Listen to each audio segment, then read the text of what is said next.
Okay mga kababayan, Chris Ulo po at welcome back po ulit dito sa ating YouTube channel. Naloko na. Okay ito mga kababayan, mga kanalays, aware naman ho tayong lahat, kayo, no? Especially ho yung mga loyalista, mga sumusuporta kay Pangulong Bongbong Marcos.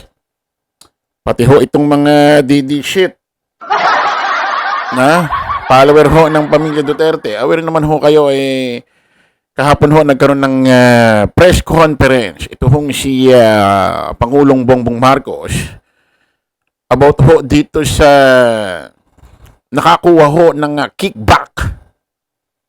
Dito ho siya ginawang di umano'y isiningit insertion ho ni SP Chis Escudero na 642.7 billion na flood control project nitong 2025. Tinalakay ho ni Pangulong Bongbong yan. Parang teacher nga si Pangulong Bongbong kahapon eh. Nasa entablado tapos may malaking chart or may malaking para siyang may malaking basta ano ba tawag doon? Tuturo-turo siya doon. O ayan, dinutugin niya. O ayon kay Pangulong Bongbong Marcos, doon sa bilyong-bilyong flood control budget na sinasabi may mga nakakuha, naambunan, meron daw hong 15 contractor na naharang yung 20% na bilyon-bilyong flood control budget.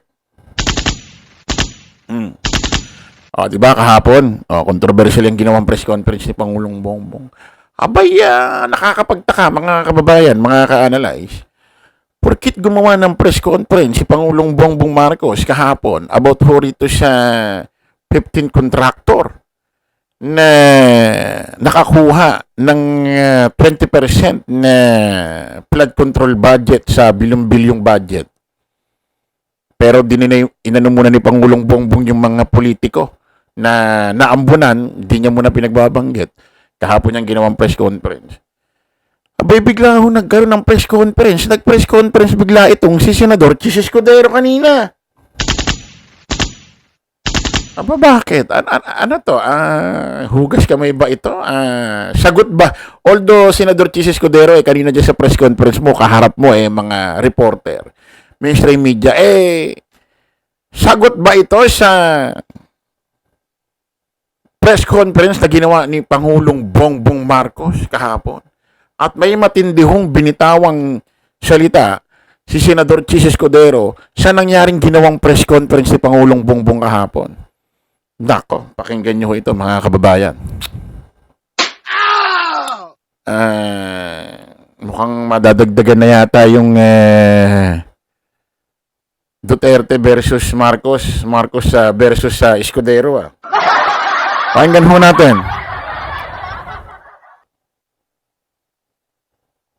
Naman ang ilang kongresista si Senate President Chis Escudero. Dandan, mali ito. Huwag yan, mas maganda itong ito. Mula sa tinaguriang ham and cheese budget insertions hanggang sa questionableng flood control projects, tila hindi nilulubayan ng kontrobersya si Senate President Chis Escudero. Lumabas ang koneksyon ni Escudero sa isang contractor sa kanyang baluarte na Sorsogon. Sa kabila niyan, hugas kamay si SP at naniniwalang siya'y being singled out. Narito ang agenda report ni Dexter Ganibe ng Abante. Inamin ni Senate President Chis Escudero, campaign donor niya ang may-ari ng isa sa top 10 ng mga kontraktor ng flood control projects na nakakopo ng malaking What? Bakit ngayon mo lang sinasabi ito?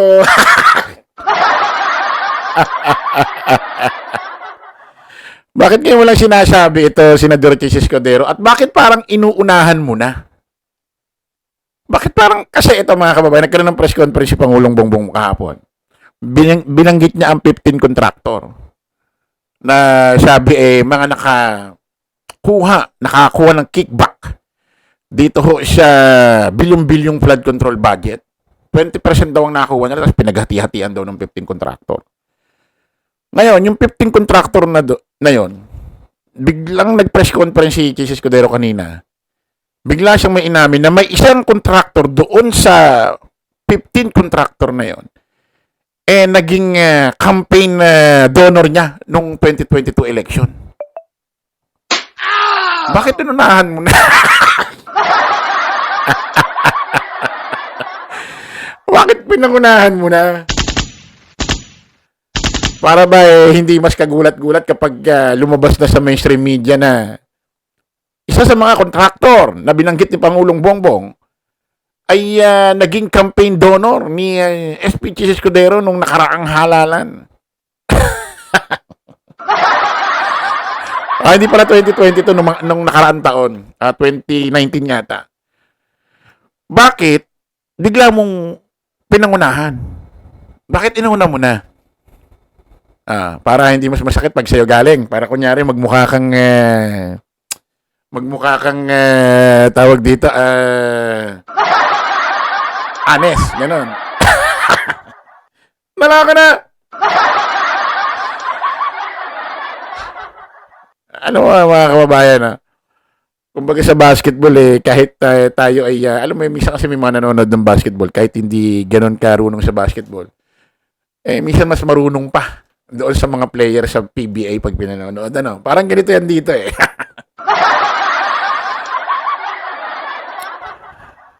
mukhang nababasa yung galaw mo, Senador Chis, Tuloy natin. porsyento mula sa budget ng flood control projects ng pamahalaan. Siya, si Lawrence Lubiano, ang presidente ng Centerways Construction and Development Inc. Na pampito sa 15 contractors na nasa listahan ni PBBM. Kinikilala ko, kaibigan ko, kababayan ko, tiga Sorsogon, contractor siya. Pero ang nakuha niya ay 5.4 billion di umano. Sa mga naunang press conference ni SP Chis matapos ang sona ng Pangulo, sinabi niyang wala siyang kakilalang taga-Senado na government contractor.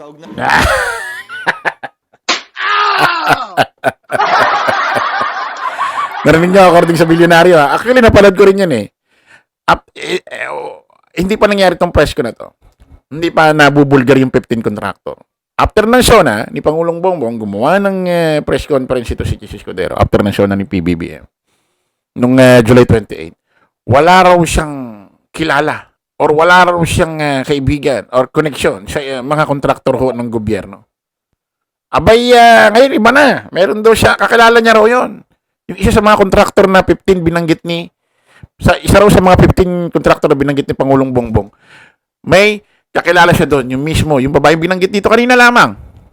At itong kontraktor na ito, naging campaign donor niya noong 2019 elections. So, ibig sabihin, campaign donor, nagbigay ho ng pera sa kanya panggasto sa halalan ng 2019 nung tumakbo siya bilang senador ulit. Kasi alam ko, 2016 to 2019, mayor siya sa isang, sa kanyang bayan. Hindi mo siya naging senador. Tumakbo ulit siya ng senador noong 2019, nanalo siya. May nagbigay daw, itong contractor na ito, naging campaign donor niya. So, nagbigay ng pera. Bawal po kasi yun, mga kababayan. Kasi, pwede ito kasi magkagawing utang na loob para magkaroon ng conflict interest sa hinaharap. Mabigyan ng pabor itong contractor na ito sa mga hinaharap. So, bawal ho yan. Play natin. Aabot ng 30 million pesos ang dineklarang donasyon ni Lubiano sa pangangampanya ni Escudero noong tumakbo siyang senador taong 2022. Laki rin. Gobernador ng Sorsogon si Escudero mula 2019 hanggang 2022. Matapos ang kanyang 2 termino sa Senado, nakakuha ang kumpanya ni Lubiano ng halos 3.4 billion na flood control projects para sa Bicol region. Tama. 2022 pala, sorry. 2022 yung campaign nung si Chis Escudero tumakbo. Doon daw nagbigay itong contractor na ito ng magkano ba? 30 million ba? Play natin ulit. Donasyon ba yan party na ba yan? Play natin.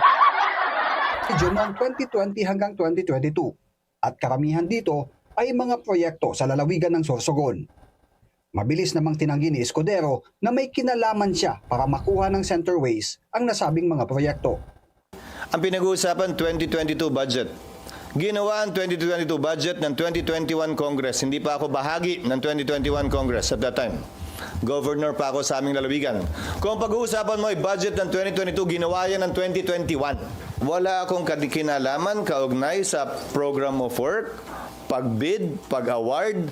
Ang binibid at award namin ay mga programa at proyekto ng lalawigan noon, ng Sorsogon, kung saan procuring entity ang Sorsogon Provincial Government. Wala kaming kinalaman sa National Government Agency procurement, kabilang na ang pagbabayad. Hindi nga ako bahagi ng Kongreso. Mistulang pinagtanggol din ni SP Cheese ang Centerways sa pagmamaliit sa nakuha ng kumpanya. Kumparaan niya sa higit sa 500 billion pesos na kabuang budget na inilaan para sa mga flood control project. Wala pang 1% ng kabuuang pondo na sinasabi ng Pangulo sa flood control.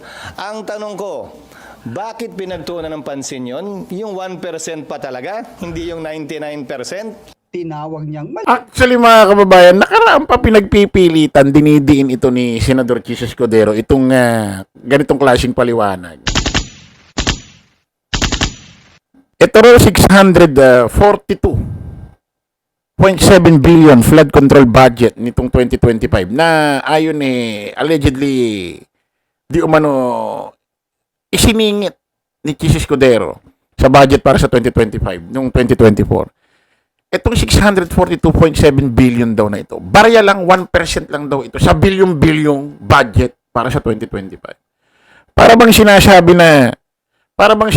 na maliit lang ito kung ikukumpara doon sa billion-bilyon na yun, kaya wag nyo na imbestigahan kahit merong nakikitang katiwalian.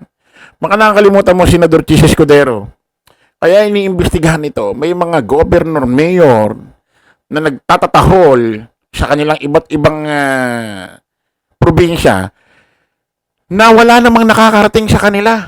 Isa na itong governor ng Bulacan, si Dan Fernandez. Tama ba? Si Dan Fernando? O basta yung governor, nalilito kasi ako dun Dan Fernando, na nananawagan, nahamon ng gobyerno na magbigay ng resibo sa kanya, patunay na may nakarating sa kanilang budget para sa flood control 2025 budget. Dahil wala naman. Sa asan daw ang pondo? Magtatapos na 1 taon. Pa-bare months na wala pa silang natatanggap. According sa DPWH, Bulacan ang may pinakamalaking pondo ng flood control budget sa buong Pilipinas. Dahil dyan daw may pinakamalaking bahang nangyayari. According kay Governor Dan, yung artista, wala naman nakakarating sa kanila. Patapos na ang taon.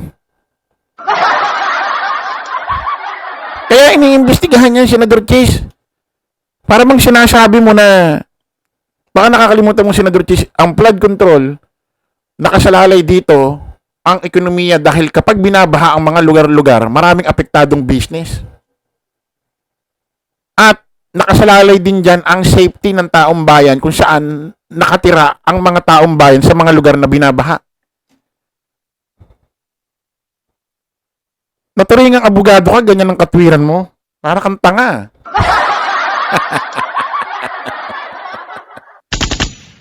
Katwiran ba yung 1% lang itong 642.7 billion flood control budget na ayon in-insertion mo kesa dun sa bilyon-bilyon pondo? Katwiran ba yun? Maliit lang naman ito. Kung ikukumpara sa bilyon-bilyon budget para sa 2025, bakit ito yung iniimbestigahan? At bakit daw yun ang inaano ni Pangulong Bongbong? Parang kinakalaban niya na si Pangulong Bongbong rito. Sinabi niya pa, malisyoso raw yung video kahapon ginawa ni Pangulong Bongbong. Pakinggan nyo. Ang tanong ko, bakit pinagtuunan ng pansin yon? Yung 1% pa talaga, hindi yung 99%? tinawag niyang malisyoso ang artikulong nag-uugnay sa kanya at sa Centerways Construction. Malisyoso daw? Yung artikulo na nag-uugnay sa kanya, pati doon sa kontraktor? Ang naglabas ng artikulong yan, walang iba kundi si Pangulong Bongbong Yan Si Pangulong Bongbong, siya unang nagtalakay niyan, wala nang iba. So, ano ibig mo sabihin, Senador Chis Escudero? Malisyoso itong ginawa ni Pangulong Bongbong? Tanga ka pala, presidente yan eh. Anong pakialam mo talakayin niya kung di ka ba naman tanga? Ha? Anong gusto mo? Ha? Bakit ba parang napapadalas yung press conference mo yata? Play natin. Demolition job lang daw ito nang nasa kamera para mapalitan siyang SP. PR job na nakatoon laban sa akin at tulad ng babala. Matatawag man demolition job kapag ang isang bagay binubulgar at nabuking? Ha? Demolition job ba yung gano'n? Yung may nalaman, binulgar, nabuking? Demolition job ba ang tawag doon?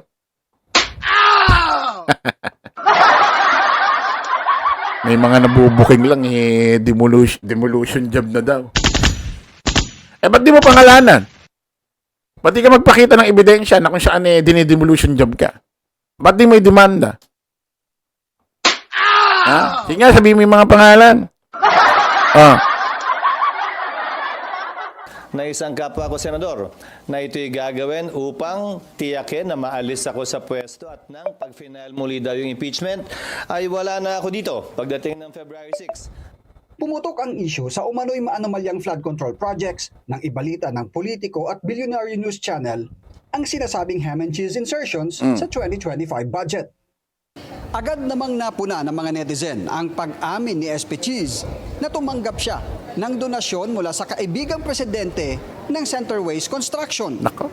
para sa kanyang pangangampanya noong 2022. Nakasaad kasi sa Section 95 ng Omnibus Election Code, bawal sa isang kandidato ang tumanggap ng donasyon mula sa individual o kumpanya na may kasalukuyang kontrata sa gobyerno. Si SP Cheese ay isang abogado. Para sa agenda, Dex Dinurog ng bilyonar. Nagsimula daw itong usapin na ito sa politiko at sa Billionaire News Channel. At marami inamin ho ni SP Cheese Escudero, nakakuha siya ng campaign donation noong 2022 nung tumatakbo siya. Bawal daw ito. At according dito sa bilyonaryo, si Cheese ho ay isang abogado. So dapat nalalaman mo ito. Kasi kung totoo ito, mga kababayan, alam mo naman to si Senador Cheese Escudero, kung makatula ito sa mga press conference niya, kung makabanggit ito ng mga article, mga batas-batas ganito, akala mo wala siyang nilalabag na batas. Ito pala, according dito sa bilyonaryo, may nilabag ka. At dati, nung una, sinasabi mo, wala kang kaibigan kakilala na kontraktor sa gobyerno. Bakit niya? Meron pala. At bakit binanggit mo na agad dito? Bakit pinangunahan mo na? Ba't pinangunahan mo si Pangulo?